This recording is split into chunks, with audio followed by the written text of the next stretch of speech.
All right. We are going to talk about a new concept, a really important concept in mechanics called energy. Now, what we've done so far, when we've looked at how things are affected, how matter interacts, we've looked at that from the framework of Newton's laws of motion, how forces or net forces cause objects to accelerate, and lack thereof means they won't accelerate. But we can also look at all of this stuff from the point of view. I think my volume was just really low, but I was going to say if it was too low that we what we were doing is we're looking at a different way of looking at the mechanics of interaction of objects, and that basic concept is called energy. We've looked at forces and how forces cause accelerations, but now we're going to look at it from a slightly different perspective, which is in some ways is even more fundamental than what we've done with Newton's laws, and extremely useful in situations where actually Newton's laws are difficult to use. Energy concepts are easy to use. So what we're going to do first is we're going to define something called work. Work is just basically we're going to make up a definition, and we're going to say that work is a force. The work done by a force is that force times the displacement in the direction of the force. In other words, if the force is parallel to the displacement, then the work is just F delta x. Or you could say the work is F sub x delta x in one dimension, meaning that if the force is not in the x direction, only the part of the force in the x direction, or in the direction of motion, I should say, goes into doing work. So the work is the force in the direction of motion times the displacement in that direction. And so a force times a displacement would be a Newton times a meter. Since a Newton is a kilogram meter per second squared, multiply it by a meter.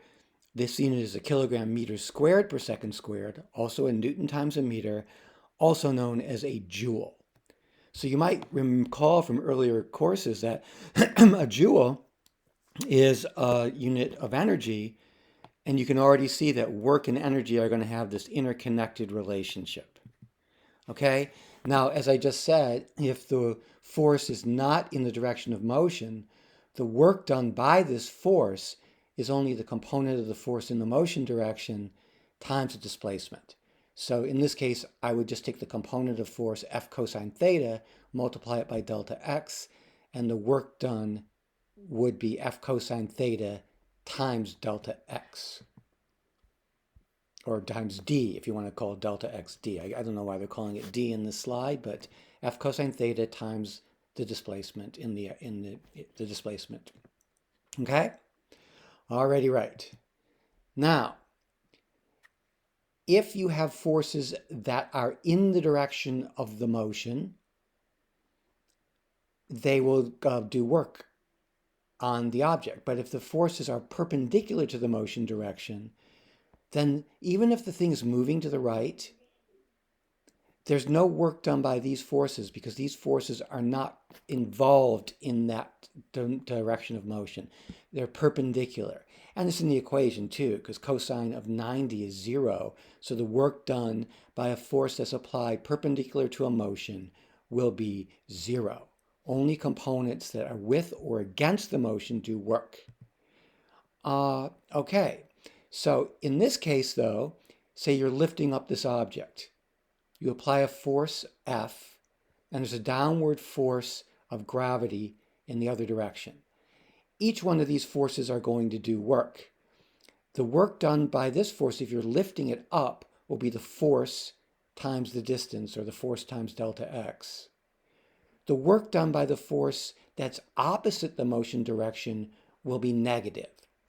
So the work done by this lifting force will be positive, and the work done by the gravitational force will be negative if I lift it upward. Now, if I slowly lower it downward, it would be the opposite. Hold on a second. So we'll come back to that in a second. So you can have positive and negative work. Now, negative work doesn't mean direction positive or negative. What it means is if it's negative work, the force is opposite to the motion, and if it's positive work, the force is with the motion. And you can kind of see how positive work tends to want to augment the motion, make it more, make it faster. And negative work is working against the motion, so it's going to want to slow it down. So we'll come to that in a second, pretty soon when we talk about the work energy theorem. All right. I want you to look at each one of these. I'm not going to give you the, what the answer is, but I want you to read it. And based on the definitions, based on what work is, determine the answer to each one of these questions. Okay? So this is basically, you're comparing each of the four situations. In which case does the force ranking them from the most positive work to the most negative work. Okay, so look at that for a second, or freeze it if you want, and make that decision. Okay. Now we're going to talk about something called the work energy theorem, and we're going to define our first form of energy called kinetic energy, which you're probably already aware is the energy of an object in motion. So basically, we're going to use Newton's second law to bridge from force to work and from work to energy. So let's say we start at rest, or start at an initial velocity. It doesn't really matter. You don't have to start at rest. We apply a net force. Now, there could be lots of forces causing this net force, but if you just take them all together, you'll get a net force, and the net force, as an object moves, will do something called net or total work. So for example, in the previous example where we had an up force and a down force, the forward force does positive work, then the backward force against the motion does negative work. And so if those two cancel out, if you have a net force of 0, there's no total work done. And what you'll find when there's no total work done, there's no change in velocity. But if you have those two forces or three forces or however many forces you've got, and they're not adding up to 0, you just take the total net force acting on an object, and that's going to give you, as you'll see in a second, the amount of net or total work that is done on the object. So the net work is going to be the net force times the displacement. Now, since this is the net force, I know the net force is ma. So the net work is going to be ma times delta x. And now what we can do is we can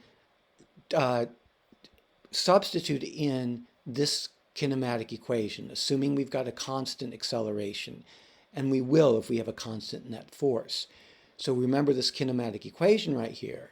If we solve it for a delta x, we get a delta x is v squared minus v0 squared over 2. And we're going to substitute that in here for a delta x. And if we do, and do a little bit of algebra, which it's actually pretty easy, you're going to get the net work is 1/2 mv squared minus 1/2 mv0 squared.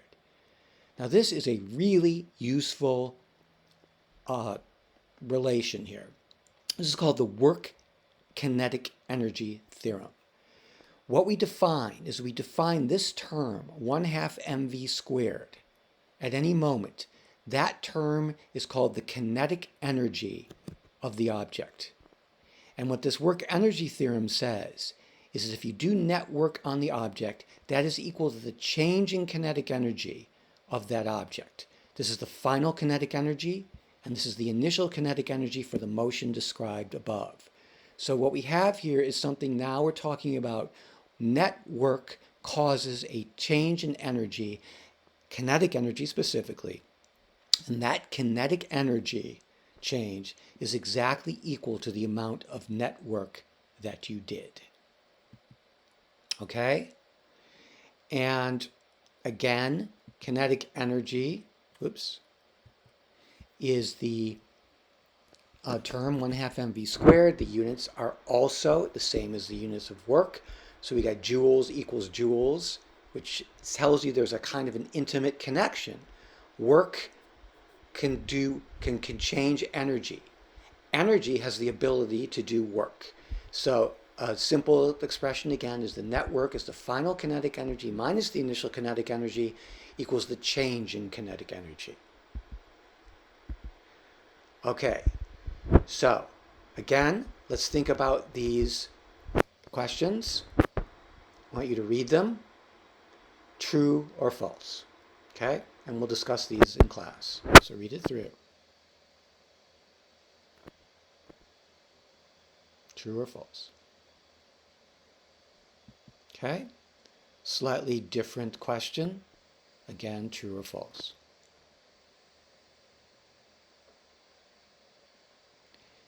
And finally, another very similar question. Again, true or false. And this is merely a way of, we've defined these things, making sure that you understand them at their basic level. Okay? Now, we ultimately are going to tie these ideas together, and we're going to develop a very large-scale principle. And that large-scale principle is called the principle of conservation of energy. And it's really powerful. Basically, wait a minute. Nope, doesn't. I thought there was another thing on this slide. Don't worry about it. So let me finish the screencast with the idea that the connection between work and energy is going to lead us into an idea of energy being something in the universe that can be redistributed, but it can't be as a whole created or destroyed, or the total energy in the universe is a constant. So next time, we'll introduce the idea of potential energy as well as a system where the energy can be defined to be constant, and we'll go from there. All right, so that is our introduction to work and energy. So I will just now, you can ignore me from here on. I always have to open up the player and shut off. Just a minute.